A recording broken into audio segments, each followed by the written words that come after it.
Mungu ni mwema. Namshukuru Mungu.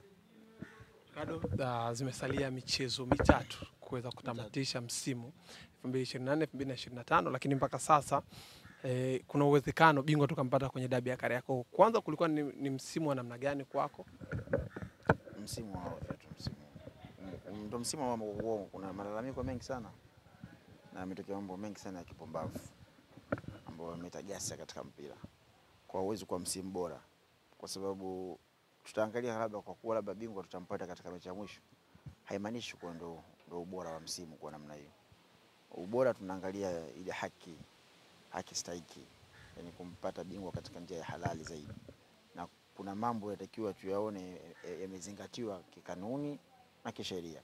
Lakini zimetokea vurumai nyingi, mechi mbili zimeahirishwa za dabi, maana yake kutokana na ukosefu wa watu kutokufuata sheria na kanuni, kuwa na klabu kuwa juu kuliko kanuni ama sheria. Kwa maana yake siwezi kusifia nikasema msimu bora. Msimu bora ni msimu ambao unamalizika, unatamatika bila kutokea vurumai aina yote. Haki inatendeka, kwenye haki inafanyika haki, kwenye sheria inafanyika sheria, kwenye kanuni. Shamba nzuri lakini tumeona misukumo sababu mpaka kufika huko jua. Yaani nafikiri ligi itakiwa mpaka leo tunazungumzia mechi moja ama mechi mbili zimebaki. Si ndio maana yake, lakini tunakwenda mpaka tarehe 25 kwa maana yake kutokana na pumbavu iliyotokea hapa. Sio kama sema labda bahati mbaya, upumbavu uliotokea wa kutokusimamia misingi ya kikanuni na kisheria, ndio maana watu wamefika. Kwa hiyo siwezi kusema huu msimu ulikuwa msimu bora. Siwezi kusema. Nasema ni msimu wa ovyo ambao sikuwahi kuona toka nianza kufuatilia mpira. Kujiuzuru kwa Mzee Mguto na kusimamishwa kwa Almas Kasongo kulichelewa, walitakiwa wafanye kwenye Machi 8.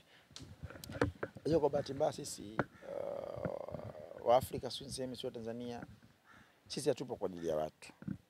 Tupo kwa ajili ya maslahi yetu binafsi. Yaani kila mtu anakuwa yupo sehemu kwa ajili ya maslahi yake. Kwa siwezi kumlaumu mimi kiongozi yote. Hata mimi mwenyewe kiongozi leo hii nitadili jambo kwa sababu ya maslahi ya familia yangu, sio kwa sababu ya maslahi ya watu. Maslahi ya watu maana yake unapoona pahala pamekosewa na panahitaji uadhibiwe, basi wazungu mara nyingi wanajiadhibu kabla ya kuadhibiwa. Unashafahamu vizuri?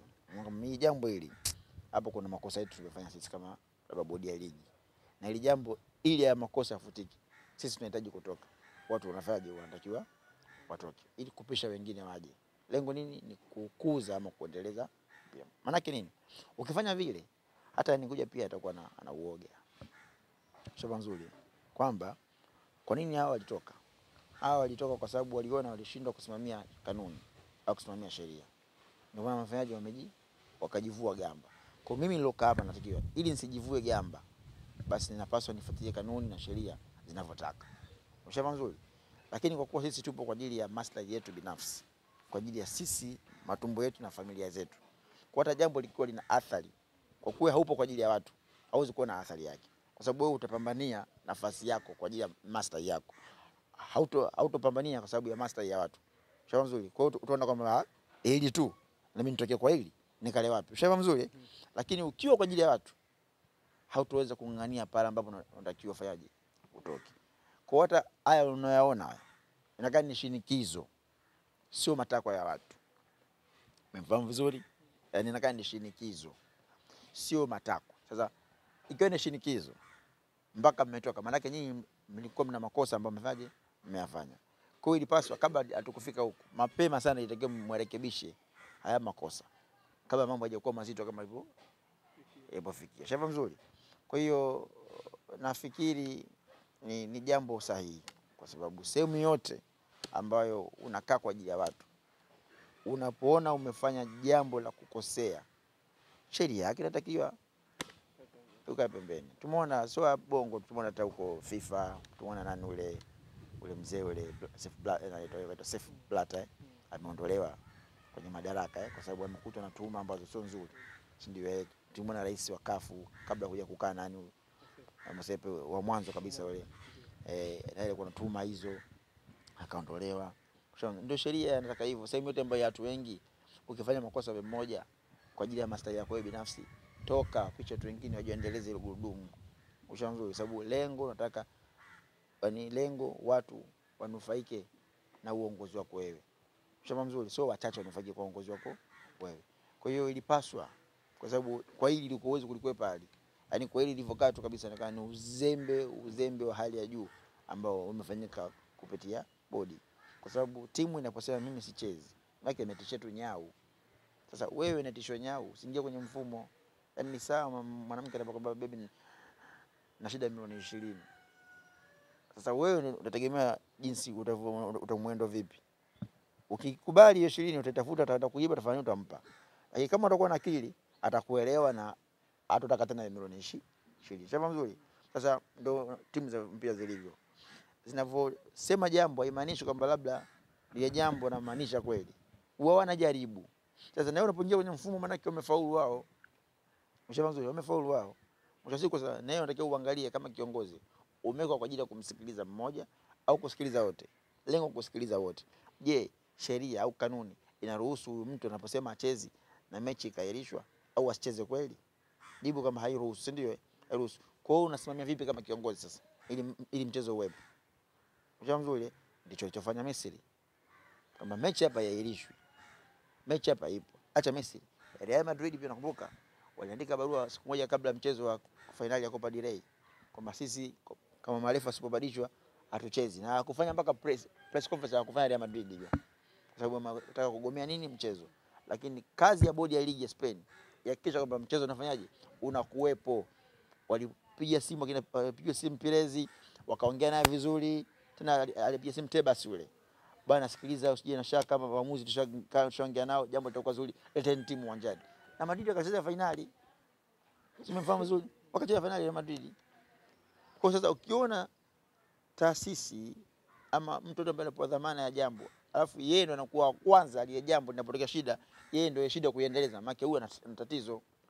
Kwa kama ana tatizo basi tuache. Wanasema kwamba anasema wenyewe kwamba leave alone and leave me alone and kaa pembeni, niache kaa pembeni, you know. Sasa wale walishindwa kusimamia na kuonesha nguvu yao.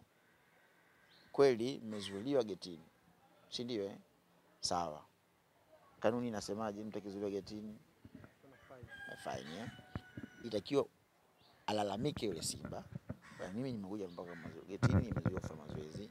Kwa malalamiko yangu ni haya. Lakini asingiliane na kutoka malalamiko mpaka kugomea mchezo. Lakini yeye kalalamika na mpaka kugomea nini?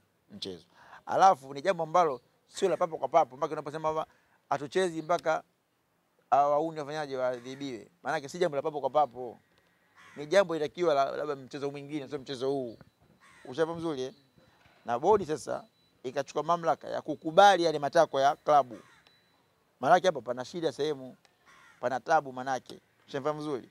Kwa hiyo walikuwa na haki ya kuondoka mapema sana pale kabla ya shinikizo, kwa kuwa hakuona manufaa kutoka kwao, kwa sababu hawakuwa kwa ajili ya watu, wamekuwa kwa ajili ya wao. Ndio maana kaangania mpaka imekuja nguvu kutumika. Ndio wamefanyaje? Kwa maana bila hii nguvu kutumika mpira usingeshinda hali, na mpaka leo hijua mpira ukushinda bado. Kwa maana gani? Kwa sababu ili jambo ukiangalia limeamuliwa kikanuni ama kisheria au kinguvu? Kinguvu na matakwa. Sio matakwa, kinguvu. Yaani imetumika nguvu ambayo ilikuwa uwezi kupinga hiyo nguvu. Sio nzuri. Lakini je, itakiwa tuamue vipi? Kikanuni. Kwa kama tungeamua kikanuni na kisheria, maana yake toka siku ya tarehe 8 ile mechi ingechezwa ama kuna alama pale mtu angekatwa. Sio nzuri. Sio nzuri. Kwa kuwa wana wao itakutumia nguvu sasa. Ndio maana nguvu ndio kafanyaje? Tumika. Utakujua kwamba kwa nini tunasema itakutumia nguvu. Tazama mchezo kuahirishwa tarehe 15. Tazama na watu kuwajibika, kuondolewa. Manake wao walitumia nguvu kuahirisha ile mchezo na kupanga mchezo mpya bila kumsikiliza mtu mwingine ambaye mlalamikaji mwingine ambaye naye alikuwa na haki yake ya msingi. Ndio maana ulivyokwenda kusikilizwa hiyo sehemu, nakupa za ndani, chukua hiyo. Walivyokwenda kusikilizwa, huyu ambaye mlalamikaji huyu ambaye alisema hachezi mchezo wa tarehe 15 ndio ameonekana na pointi ya msingi kuliko wale wengine wote. Ndio maana matakwa yake yakasikilizwa na watu wafanyaje, waondolewa pale. Si ndio wanataka, si kwa lengo ni hilo. Watu kufanyaje? Si ndio maana yake. Sasa mengine itakiwa waeleze kwa nini mchezo tarehe 8 umeahirishwa. Sasa hayo walikuwa husiana. Hayo hawezi kueleza. Wameelezana wenyewe kwa wenyewe. Sisi tupaswa kujua. Sisi tunatakiwa tujue tu kwamba mchezo umechezwa na wale ambao itakiwa watoke wameondolewa ili kupisha wengine waje kwa ajili ya nini? Kwa ajili ya kuendeleza mpira wetu. Lakini kwa hili mpaka sasa hivi mpira kushinda bado kwa sababu imetumika nguvu. Mpira kushinda itakiwa siku ya tarehe 8 ile mechi ingekuwepo pale mpira umeshinda. Kwa sababu gani? Kwamba kanuni na sheria zimefuatwa. Kwenye hicho kikao mada kuu ilikuwa ni hiyo kuondoka, lakini kuna mmoja hajaondoka, katibu Wilfred Kidau. Basi maana kuna uchaguzi mpya unakuja. Uchaguzi mpya mwezi wa 8. Kwa watu wasubiri waangalie. Kisha mzuri. Sababu ile tayari kipindi chake kishaisha. Kama kuna chaguzi mpya zipo. Kisha nzuri na wenyewe sababu mimi sijafuatilia sana hivi vitu vya kujua. Wenyewe wanasema ule amechaguliwa tunavyosema, si ndio? Kwa hiyo wanasema ani labda ajiuzuru mwenyewe, si ndio maana yake? Sio watu kufaje kumtengua, sio maana yake. Kwa maana yake sasa sehemu pekee ya watu kumtengua ni kwenye uchaguzi mwezi wa 8. Kwenye uchaguzi ndio maana ukuona barua yote. Huu mwezi wa ngapi? Mbaki mwezi mmoja tu. Amalize majukumu yake, waje watu wapya. Kwa maana yake mawili sasa. Achaguliwe tena upya ama si chaguliwe. Kwa hivyo vitu. Kwa hiyo usijua kwenye kikao nini kimepangwa. Pengine kama bana basi usiendelee tena ishi hapa. Atakuja mtu mwingine. Pia tutaona huko mbele. Ni vikao ambavyo sensitive sana. Ni vikao ambavyo vimekaa watu ngajui ni siku 3. Kwanza Jumatano, Alhamisi mpaka Ijumaa ile juzi. Ijumaa juzi ilikuwa ni vikao vya timu kwa timu. Yaani kati ya kiongozi mwenye nchi yake na viongozi wa timu kwa timu. Alafu ilikuja vikao vya wizara, ilikuja vikao vya shirikisho. Kulikuwa shirikisho timu kwa timu. Yaani shirikisho na watu wake waliojua nao kipango wao. Ikaja ikaojua wizara nayo. Sio mzuri ambayo inashikilia hii michezo. Wakaja zikaojua timu. Ndio maana sasa isikie baada ya kusikia maneno yote haya ikaonekana huyu alikuwa na haki ya msingi, aliwasema yana haki, nyinyi mmeshindwa kusimamia. Kwa hiyo katumika pale nguvu wewe tena na yeye haya. Waandika barua wewe tena stop kwanza, mengine tutaendelea mwezi wa 8. Haya mechi hapa ndani siku 10 ipangwe ipigwe, goma liende, shughuli maisha. Imetoka tarehe ama ya kupinga, ama atakayepinga pale. Kuna kununa tu. Kununa atanuna.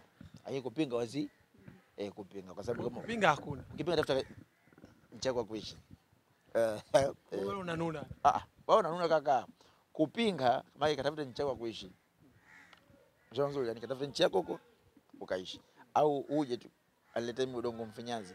Unatengenezeka dunia chao waingie humo wakaishi. Lakini pale unanuna tu. Sababu yani kuna yale matarajio yameondoka, unanuna tu. Na nishaye kusema mimi kusimu kwenye radio haya mambo leo hii watu wa Yanga wanachekwa. Lakini baadaye akaikupinduka haya ukashangaza na watachekwa wa Simba, wa Yanga watafurahi. Na umeona sasa hivi mwana tofauti Unadhani zile picha zisingetembea kwenye mitandao ya kijamii, watu wangefikiria kwamba kuna nguvu ilitumika? Wangefikiria lengo la Yanga ni kitu gani? Labda ufahamu vizuri. Lengo la Yanga nao inataka kusikilizwa. Yanga sio kama alikuwa anataka kucheza. Yanga alitaka kusikilizwa na wao. Ilikuwa ni sehemu ndogo, mimi nafikiri hata bodi sehemu ndogo sana ningeelewa. Yaani mechi wangeipanga wao pasipo hata kuingia nguvu kubwa. Sababu Yanga wanataka wao hii mechi tarehe 15 tu. Nao bana iahirishwe. Alafu ingepangwa nyingine wangecheza. Kwa maana gani? Kwa sababu wenzao walifanya hivyo na wakasikilizwa. Mechi ikafanyaje? Kwani sisi tunataka mtumie nguvu. Ndio maana sasa nguvu kwa nguvu. Na ukashauri jambo mfano ingetokea ile jambo mfano. Yaani Simba ngene wanjani, Malifa ngene hapa Simba ngepa point. Shehe, ya TFF pale. Ile jengo lile ungeona huruma. Angepigwa mawe pale. Ingekuwa ni vita kubwa. Na yeye analijua hilo. Ndio maana Yanga akasema watu kata pointi zote. Ndio maana kwamba yeye analijua hilo kwa sababu ni sababu uzembe walianzisha wao wenyewe. Nali uzembe wote ulikuwa ni wote na ile tarehe 8 ndio uzembe mkuu ulianzishwa pale. Kwa hiyo lazima wakubali tu, wafanye fair. Kwamba tunasikiliza, tumeka mguu kati na pia tuweke mguu kati. Kwa kuwa wako upande huo, walikuwa katika upande wa kushindana, walikuwa wanaleta athari kubwa katika nchi. Mpira una nguvu kaka. Mpira Kwa hiyo Ricardo rasmi tarehe 25 haina kipengele cha mtu yoyote. Sasa Yanga si ndio mwenye mechi yake. Yanga ndio mwenyeji. Tukashatangaza. Unajua usistuke na Simba kutokupost. Simba imuhusu ile mechi. Lakini Simba alipost alisema kwamba hatocheza mchezo wote ukiahirishwa huu. Sasa nategemea wakati huo yani mchezo upangwa na nani? Mimi nikwambia walipoa 10 days. Ndio. Maka kutoka tarehe 15 ile mpaka siku 10 market siku ngapi 25 hizo. Na umeona zile picha. Nategemea mchezo umepangwa na nani? Yaani ile suluhisho la ugomvi wenu mmesuluhishwa na nani? Nategemea. Kama mmesuluhishwa na Karia basi mnaweza kweli ukasamishia tucheze, na kwa kuwa taasisi zao zimekuwa zinazihofia Simba na Yanga, kwa hiyo mkasikizwa na mechi ikapelekwa mbele. Lakini nani ametoa hizo 10 days? Ngoja nikupe nguvu sasa ya president ilivyo. Kuna mwaka mmoja hivi alikuwa rais. Mfano sana alisema enzi rais marehemu sasa hivi. Mzee wetu Ali Hassan Mwinyi. Mzungu msamehe kwa alipo na ampepepo. Alikwenda gerezani, alikwenda kutembelea kwa wenyewe wafungwa. Fika mpaka pale akamwona kuna mfungwa kumbe alisoma naye huko zamani, akamwona akamwambia wewe mzee, afu jamaa alikuwa mkorofi. Akamwambia bwana wewe wacha tu mkorofi. Unajua wacha mkorofi toka zamani bado mkorofi tu. Upo nipo bwana. Umefungwa miaka mingapi? Bwana nimefungwa miaka 5. Akamwambia jinsi ulivyo. Angekupiga hata 10. Kumbe lile neno lile ni amri. Akaondoka rais. Baada ya miaka 5 akaja tena, akatembelea tena. Kamkuta yule soiba yake ndio. Wewe usiseme miaka 5, akamwambia bwana sikio ulivyosema nipigwe 10. Ndio nimeongezewa. Umeona neno la president lilivyokuwa lina nguvu sasa unategemea unasema siji. Nani kazungumza? Maana inaonekana wewe sasa wewe unataka uwe sababu ya kuleta ugomvi katika nchi tabla inzaki. Kwa maana yake utakasirika. Na kukasirika pia wana haki hata sipoposti. Sidhani kwamba ni lazima wao waposti mchezo huu kwa sababu wao sio wenyeji. Wao ni wageni. Kwa mwenyeji yule lazima aoneshe kama mchezo upo. Kwa sababu yeye ndio atafanya promotion. Yeye ndio atapromote. Kazi ya mgeni yeye ni kuonesha tu fixture inayofuata. Anacheza na nani? Mchezo ule sio kudhibitisha, yani lazima aoneshe kama bana mechi ijayo Vice Yanga. Mchezo mzuri. Lakini ingekuwa ndio wenyeji, lazima ungana wao ndio wanaweka ile bango juu. Lakini ya juzi sababu ilikuwa Yanga waligomea kwa promotion. Ndio maana hata bodi nao walibidi waivae wao bodi. Lakini sio kuivaa peke yao, waombe na support kutoka kwa Simba. Lakini sasa hivi kwamba bodi wanaitambua mchezo namba 184 pia na wanatambua kwamba nani mwenyeji ni Yanga. Ndio maana akaandika uwanja ni wapi? Benjamin Mkapa. Na lazima ivae promotion, promote. Kwa hiyo Simba hata sipoposti wala sikustushi. 25 mechi ipo atakuja tu kwa sababu sio amri ya TFF wala bodi ya ligi. Nashukuru hali mzuri. Ricardo vipi sana Faisal? Nini imeisha? Jamani. Ndio mimi sote naambia watu. Sasa hizi siasa zimeisha hizi siasa. Faisal ana mkataba na Azam FC. Maana yake ungesikia mazungumzo kati ya klabu na klabu hapo ungesema kweli. Hakuna mazungumzo ya mchezaji na klabu ikiwa bado ana mkataba na klabu nyingine. Sasa watu wengi jua wamekuwa wanalishwa matango pori na viongozi. Na sana vijana wapya wanakuja katika tasnia hizi za kutangaza hizi. Wamekuwa na miemko sana. Kwa nini miemko? Wamekuwa hawajui siasa za mpira Tanzania. Sasa sisi wamba wa kitambo tunajua. Yaani wa Tanzania sisi tuna uwezo wa kutunga story ili ije kuharibu story nyingine. Kisha mzuri. Mchezaji kasaini miaka 3. Umebaki mwaka mmoja. Hakuna sheria yote duniani inaruhusu mchezaji mwenye mwaka mmoja azungumze na klabu nyingine. Ila ipo option labda ikuruhusu klabu yako baada ya kusikiliza sasa offer kutoka klabu nyingine wakuruhusu uongee nao sasa klabu ili kwa ajili ya kunegotiate mambo yako mwenyewe binafsi. Shamba mzuri. La sivyo hakuna chochote hicho. Shamba mzuri, mfano kama Wiz wa Liverpool. Baada ya kuandika barua wakataka kuondoka, wakamkubalia Bayer Leverkusen. Yeye ndio baada ya kukubaliwa akaamba atafute timu. Yeye baada ya kuongea na Liverpool wakaelewana, akaamba Liverpool ndani Leverkusen, wakapeleka ofa yao, wamezungumza, shughuli maisha. Lakini la sivyo hakuna hiyo sheria, utafungiwa tena. Lazima ufungiwe hiyo sheria. Kwa hiyo hakuna chochote kinachoendelea kwa Faisal brother. Hakuna chochote kwa sababu bado ni mchezaji wa Azam. Labda sasa kuanzia msimu unakuja huu kwa Januari sasa ndio ukisikia tetesi yote ya Faisal labda kwenda Yanga au Simba yaweza kaenda mashiko. Kwa sababu gani? Anabakisha miezi 6 mkataba wake. Kama hatu saini Azam. Kwa hapo anakuwa na haki ya kuongea na klabu yoyote. Lakini sasa hivi labda usikie mazungumzo ya Azam FC na klabu nyingine. Sio mchezaji na klabu, hakuna kitu kama hicho sababu bado ana mkataba na Azam FC wa mwaka huo mmoja. Full stop. Kwa msichanganyikiwe watu jamani. Acheni hizi propaganda, hizi ni propaganda tu. Labda Azam mwenyewe amua kumuuza au mtoka mkopo. Azam mwenyewe. Lakini hakuna mazungumzo ya klabu na mchezaji. Si sheria. Na wakisikia Azam na wakijua kufuata sheria kweli, zitafungiwa vilabu vyenu. Nimemaliza alimzuri. Ricardo, vipi kwenye kikao walizungumzia kuhusiana na CRDB Confederation Cup finali?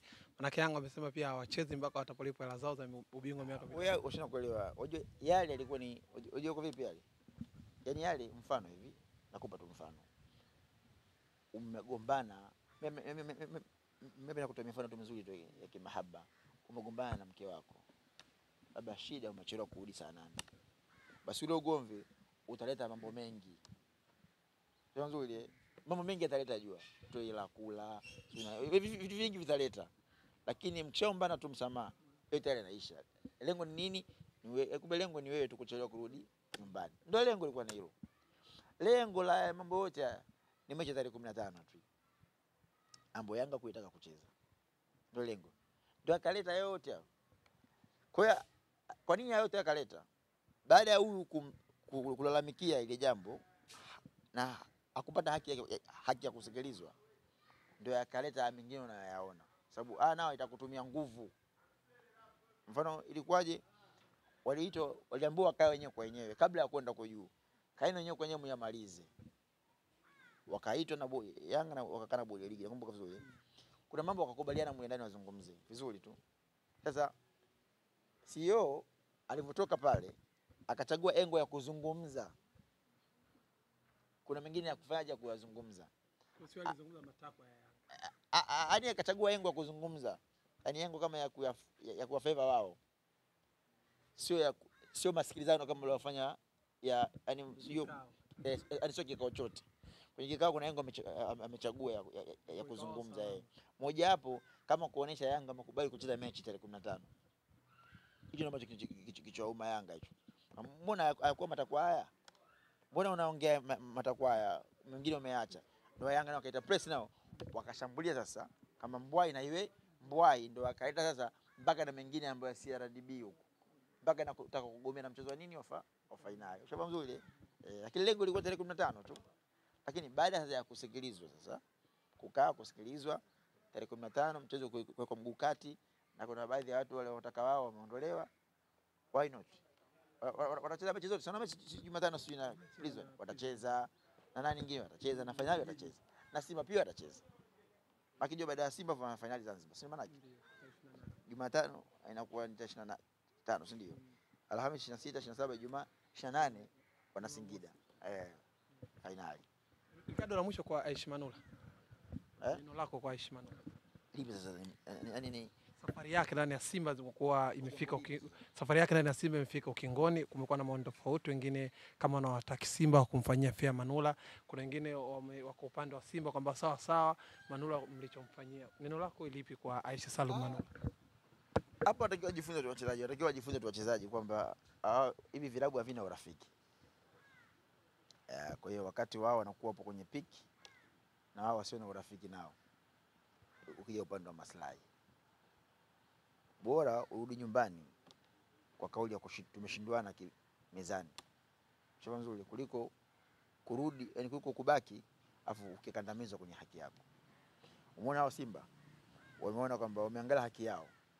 kwamba umekosa imani na Manula, si ndio? Tena mechi ya tarehe ngapi ilifungwa 5 hiyo, ndio imani naye wamekosa naye pale. Maneno mengi yametokea mpaka leo kimemkuta hichi.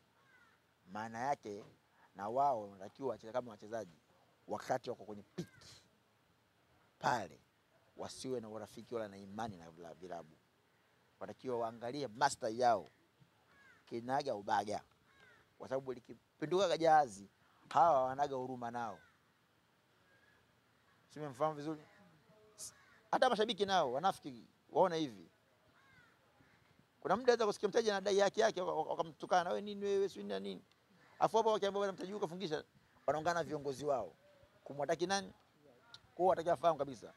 Mnakwenda kwenye hivi vilabu chochote kile ukiwa kama mchezaji una mapenzi na hicho kilabu, unakwenda kufanya nao kazi ambayo mawili, wakiipenda wakusifie, wasipopenda wakuponde. Sasa wakati wanaipenda ndio muda na wewe sasa pale kunufaika zaidi, ili wakija kukuponda tayari ushanufaika na wewe. Ndio kubwa la kushauriana, la kumshauri na kumwambia tu kwamba waache mapenzi na urafiki na viongozi wa hivi vilabu ama na hivi vilabu, wafanye kazi, kwa sababu wao wakifika muda wote wakuamua kusema nyuma zigeuka, hawaangalii mbele, wanakurudisha nyuma. Nafikiri umeona msimu Manula ndoto zake nyingi sio kama zimekufa, ni zimefifia. Kama kuna kufa maka ukiwa ndio upo kabisa, zimefifia. Maana yake zimefifia vipi? National team na mfano kuna AFCON ipo hapa, kuna AFCON ipo hapa, kuna mtihani kidogo kwake sababu achezi, si ndio? Lakini goalkeeper mzuri tena uwezo mkubwa, lakini klabu imekuwa haina tena imani naye, na hata hivyo kwa achezi kwamba yani imani naye. Kwa hiyo sidhani pia kama ni sahihi naye kwake kubaki tena Simba, sababu ushakuwa na imani naye tena, sababu mwanadamu lazima ukosee. Kuna siku waweza kule kaja kuleka na Yanga hapa ikapiga Mbagala Manzese Imo, wakati mfano kama mechi ya kwanza ile ya Simba na Yanga ile alifungwa goli Simba ile goli ile foul, ndo Manula kaifuata kule, Manula nje ya goli kaifuata kurudisha ndani afukamba, sio ndo yale tena, ndio maana yake uzuri kaifuata nani? Kaifuata nani leo Kamara au juzi na Singida, ndo Manula ni touch kaiweka pale, mtu kai press Imo, Singida ndo yale brother, ndio maana yake. Kwa maana yake sehemu yote ambayo ushakosa matumaini, ushakosa imani na wewe, si salama tena kwako, si salama tena kwako. Na mara nyingi wanga hata unaona hata Ulaya ukiona tu kuna mkwaruzano kati ya klabu na mchezaji, mchezaji hawezi kudumu hapo, lazima aondoke, sababu haiwi sehemu salama tena. Ndio maana wazungu wanapokuambia bwana hatukuhitaji, maana anamaanisha kweli. Usigande hapo, maana utakuwa sio sababu reserve, utakuwa nakakula kama unafahamu, kwa sababu watu hana mpango naye tena. Wazungu wako live kabisa. Kuna fikiria angalia tu mustakabali mwingine, na pia ajue thamani yao. Unapokuwa na thamani bora, waitumie thamani, waache urafiki na viongozi. Viongozi hawana urafiki na wao. Pindi inapotokea master ya timu, wanaangalia timu inafanikiwa, waangalie mchezaji tunamlea vipi. Yes, ndio hivyo tu. Neno lako kwenye uchaguzi wa TFF? Tutatoa damu sasa. Na mwisho tutatoa damu. Uchaguzi Mimi sina neno lolote. Mimi ninachotaka tu, mimi sioni ubaya kwa rais wetu, Rais Karia. Sioni ubaya. Yaani sio ni ubaya kabisa. Sizungumzi haya mimi sababu sina maslahi naye yote. Kusema labda na tiketi na ukota, hapana. Nazungumza haya mnyongeni haki yake mpeni. Yaani ni president ambaye ana mafanikio makubwa sana katika nchi yetu hii. Kuanzia ngazi ya vilabu mpaka timu ya taifa. Vijana, wanawake mpaka ukisema na hata utaratibu wa wadhamini kuja, tumeona mabilioni yameingia ya Azam TV, NBC, tumeona CRDB, makombe kubadilishwa, vitu vingi sana vimekuwa vya kisasa. Hata rank ya ligi yetu imefika kwa kubwa, timu zinafika marobo finali, mpaka finali tunacheza kupitia ndani ya miaka 8 ya uongozi wake Karia. Isipokuwa tu ni mshauri tu kama mzazi, kaka, mjomba, kwamba uadilifu ndio mkubwa. Huenda yeye akawa mwadilifu, lakini anaoamini akawa anamwangusha. Unapokuwa dhamana ya kuongoza kitu, sio kwa ajili ya watu binafsi, kwa ajili ya watu wote. Na kwenye haki, simamia haki. Mimi nafikiri TFF kinachoangusha nicho tu. Kwenye haki pale mara nyingi waga hawapendi kusimamia haki. Sio kama hawapendi, ya damu kwenye jambo la kisheria. Wanahofia sana kwa jambo la kisheria. Mwisho wa siku inaharibia wao. Sio nzuri. Ndio anasema mtume wetu anasema ukitaka kufanya jambo lifanye kwa uzuri. Lifanye kwa uzuri. Maana yake usiangalie, yani sehemu ambapo unastahili kutumika sheria, tumika sheria. Busara mna busara kaka. Yaani katika jambo la kisheria hakuna busara. Sheria ya Kiislamu inasema mwizi akatwe mkono. Si ndio? Okay. Nimeiba kijiko. Nitumie busara. Jamani msimkate mkono, huu busara tu, kijiko tu. Hakuna. Huyu ni mwizi. Yaani wewe ni mwizi. Lima mkono. Hii singesirudie tena. Maana yake unapomba mwizi akatwe mkono maana usiibe. Ndio maana yake hiyo. Haijasema ni nini? Haijasema kama mkono akatwe kiba nini. Imesema mwizi akatwe. Ndio hizi sheria za mpira zivekwa. Zisimamiwe. Yaani hakuna busara kwenye sheria wala kanuni ambazo mmezikubaliana nazo. Hakuna busara. Zisimamiwe. Kama mtu amekosea, kanuni inasema kwamba labda anaikosea afanywe hivi, afanywe kweli. Labda anaikosea anyang'anywe pointi kweli. Mbona Simba shako nyang'anywa pointi nakumbuka? Ilikuwa mwaka ule ambao Yanga anakuwa bingwa. Simba ilicheza na Kagera Sugar kule. Akamcheza mchezaji ambaye ana kadi 3 za njano, ambaye alikuwa nifikiri yule ni beki Mohamed Faki, ndio akadi ngapi? 3 za njano. Lakini Simba huyu wakataka kupewa nini, wakabaki na pointi zao walipewa. Wale Kagera Sugar walipeleka kesi wapi? Kwenye kamati ya kulalamikia hiyo jambo. Nafikiri wasaidiwa na Yanga ile. Ikawa ni bato kubwa, lakini ni kweli, wakasema ni kweli. Akali kule ni 3 za njano. Sheria ni kanuni ikafuatwa, Simba kapoka pointi 3.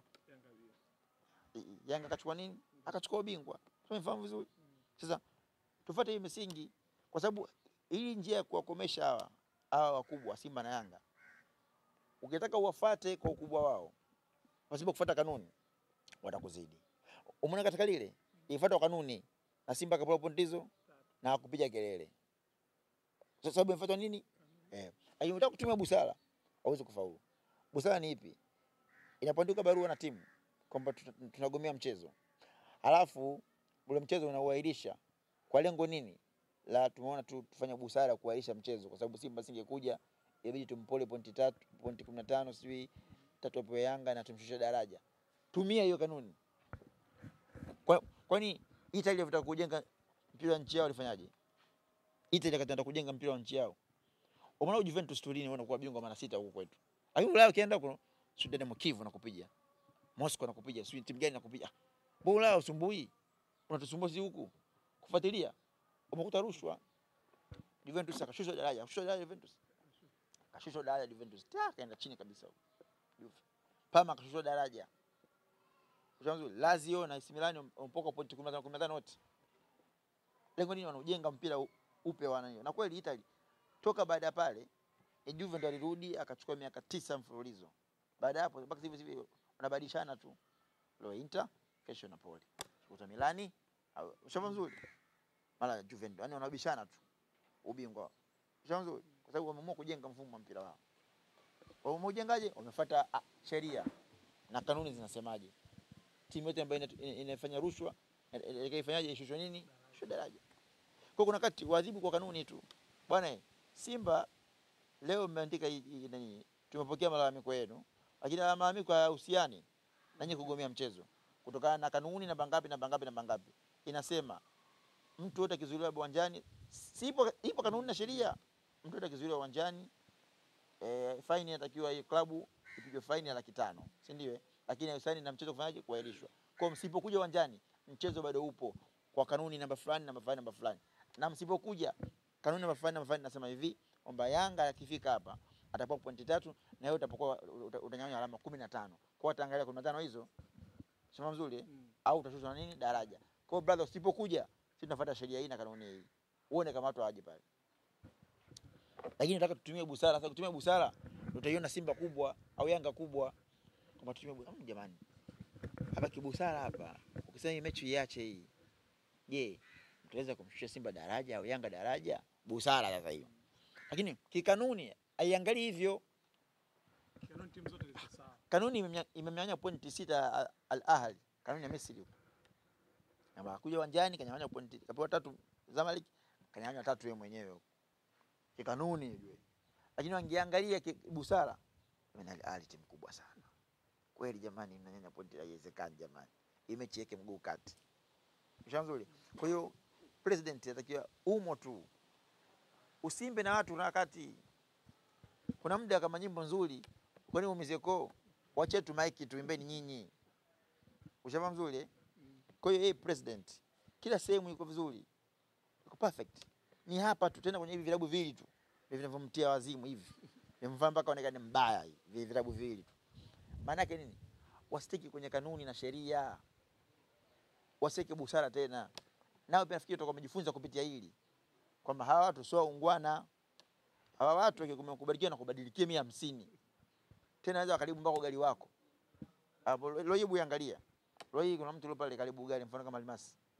Kama Kasongo CEO kaondolewa pale. Mzee Mguta na mtu mzima kama vile kaandika barua kujiuzuru. Make wamekubali kupoteza kazi yao kwa sababu ya kwa kumbatia shamba mzuri. Je, wangefuata misingi ya sheria na kanuni zinavyotaka, haya angetokea? Kwa takiwa kwa muhula ambao wanayokuja huko, kama president atakuwa Karia ama mwingine ama viongozi watakayekuwa wengine wa bodi ya ligi, wafuate sheria na kanuni tu. Zinasemaje? Au inasema kanuni na miongozo yake, ndio inasemaje? Maana sheria ni 17 za FIFA zile, afu na kanuni. Kwa sisi tuna kanuni, ndio kanuni na miongozo yake inasemaje? Wakipita humo tu brother. Mbona napita sehemu zingine humo? Mbona mara nyingi kuna kamati ya masaa 72 waga wanapitaga humo kwenye kanuni na mwongozo wake. Unasikia tu kanuni namba fulani, Yanga mlipita mlango wa nyuma, faini milioni 5. Mbona humo wanapita? Kwa nini kuna mengine washindwa kupita? Yaani kwa nini mtu kuahirisha mechi hizo washindwa kupita? Yaani kwa nini? Unaogopa nini? Sababu kuna adhabu kubwa. Basi ufuteni hizo kanuni. Wasizipange hizi. Kwamba labda mtu asipokuja uwanjani labda atashusha daraja. Kama ni nzito hii, waiondoe kushusha daraja. Waiweke tu na mtu asipokuja uwanjani atapoka pointi 6 labda. Waiweke hivyo. Si ndio manake? Ili simuumize wanemtaka wao. Lakini kama wanaweka kanuni nzito, ziwekwe tu hizo. Ndipo hapo mtume alipoambia maswahaba zake, alipoambia watu waliposema hata Akiba Fatuma ambaye akasema hata Akiba kama sio nani, hata Akiba mwanangu Fatuma akatoe mkono. Sio nani? Sababu hizi ni sheria za kimungu zishawekwa. Mimi mtume tu mjumbe wake. Eti kwa Fatuma. Hata Fatuma alimwe mkono. Kwa sababu naye si binadamu, yupo kwenye sheria. Sasa sisi wanaweza kwa timu zingine 14 wanaziweza. 2 ndio haziwezi. Sasa hiyo itakuwa itaangusha, itaharibia. Itaharibia. Rais Karia atakuwa kama ule imamu ambaye kaswalisha watu raka 4. Yaani na ile wamekaa hatayatu kapia sarakasi kabla ya salamu. Kwa swala imeanza tena ipo kwa batu tena vile tena. Ndio na kwa hivyo sasa manaje. Kwamba ni anafanya vitu vizuri kabisa. Lakini ikifika hizo sehemu za Simba na Yanga hizi zitakuja kumwangusha kama watashinda kufuata kanuni na mwongozo wake.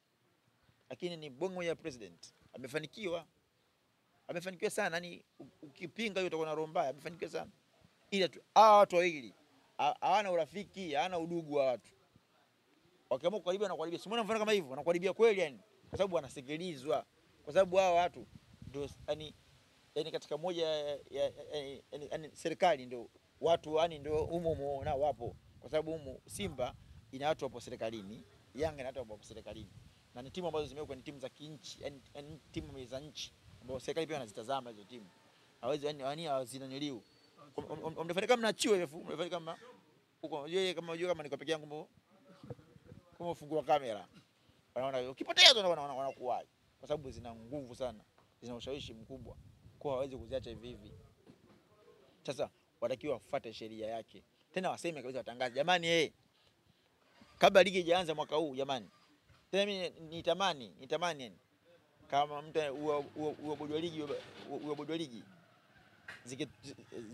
zikitungwa zile kanuni zile na muongozi wake kabla ligi watangaze baba ite press, jamani msimu huu tunayekwenda huu 2025 2026, jamani kanuni na muongozi wake ni hizi, ukifanya ya kufanya tusilaumiane. Unasema kabisa ili mashabiki nao wajue kwa sababu likitokea la kutokea unakosa ajira wewe brother, wenzio bado wanasonga mbele kama kaida. Wewe hapo unapoteza. Kama sasa hivi mfano kiangalia kati ya bodi ya ligi viongozi wake na viongozi wa Simba yupi kaathirika? Bodi ya ligi wangeamua kusimamia kanuni na mwongozo wake, yangetokea mfano unasema mpigie simu na kiongozi wa serikalini ukitangaza bwana, mimi kwanza leo nimejiuzuru kuwa CEO wa bodi ya ligi. Kwa nini?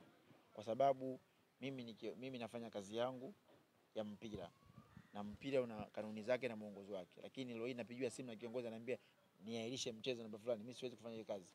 Mimi sijakaa hapo kwa ajili ya nini. Kwa mimi kwanza leo siwezi kazi sababu ninafanya kazi chini ya uwezo wangu. Upo vizuri? Watu sio kuona shujaa.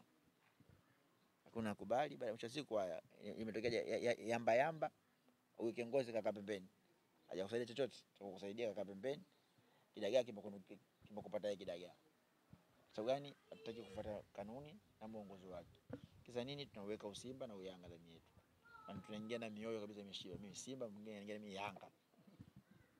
Kumbe kuna sehemu ukiingia unatakiwa uache usimba wako na uyanga wako. Yaani ukiingia kwenye ndoa, umalaya uache tena pembeni. Pale unakuwa mke wa mtu au unakuwa mume wa mtu. Ushafahamu vizuri. Hawezi ukiingia nao ni aibu tena na umdhalilisha mwenzio. Tabla inzaki sana.